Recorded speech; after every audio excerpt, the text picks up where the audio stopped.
not to close. Where would you just put your finger on where the campaign derailed? Yeah, I think we lacked fluidity and consistency throughout the competition. I think initially with the ball, then with the bat later on in the competition. So we never managed to get on a roll and piece all our skills together. So a disappointing season, a lot for us to reflect on and do a little bit of soul searching. And after the highs of last year, we got humbled this year.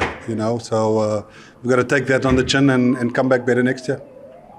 You came into the competition with virtually the same squad that they wanted last year. Do you feel that they maybe needed a bit of reflection? Yeah, I mean, you could always argue the case. I think the temptation is always to go with the same players that you want to reward them and show some faith in them for the way they performed a year ago. But that's always something you could look at. I think we got to go back to the drawing board, reflect, see where we can come better as a squad, and see if there are a little bit things we need to tinker with. We didn't have it all our own way. I think last year, this is the first cycle of an auction again. It happened in the first season where we needed to tinker and finally get to the formula. So it looks like we may have to do that again going forward. Coach P, was Reza Hendricks bowling always part of the plan today, or was that just something that you thought of doing in the game? No, we saw the pitch was quite slow. We saw Quinny struggle with off spin. I mean, Reza was always a part of the plan to bowl at some point in the competition. We saw last year he got pretty handy breakthroughs for us. So, we like to throw in an over here and there that if the conditions allow for it. And Reza bowls for his domestic team. So, if you're saying it cost us the game, I beg to differ. But Reza's bowled for a long time for this team. And then, given how spin-friendly the game was, how much of a miss was Rashid Conte as he went to national duty? No, I think you're always going to miss our captain. We lost him 2 games ago. I think Dane Pitt, kudos to him, 2 games in a row.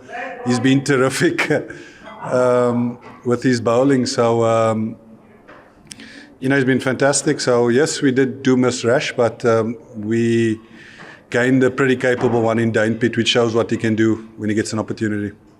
What positives can you take out of a campaign like this?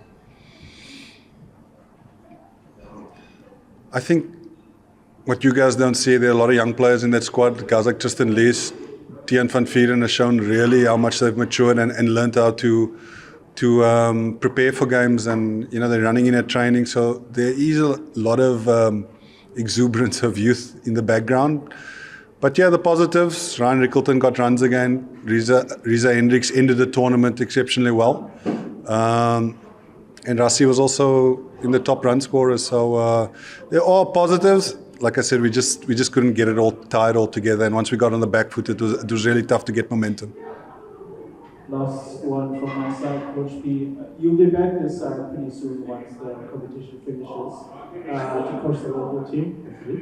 From your side as a coach for MICT for season 4, how would you sum up your experience for the season? A lot of learning, I think. You never know it all as a coach. I think, if you know it all, you probably shouldn't be coaching. I think a lot of learnings, a lot of reflections. It's not only about the players coming better, it's whether I can improve too. So I've took a lot of learnings out of this competition, certainly. And yes, I have to come back here. It was pretty painful watching 2 of my boys knock up the score there in Jordan Herman and Matthew Breedsky, and watching Stubbo come at the end. So, hopefully they can save some runs for me when the 4-day campaign starts again.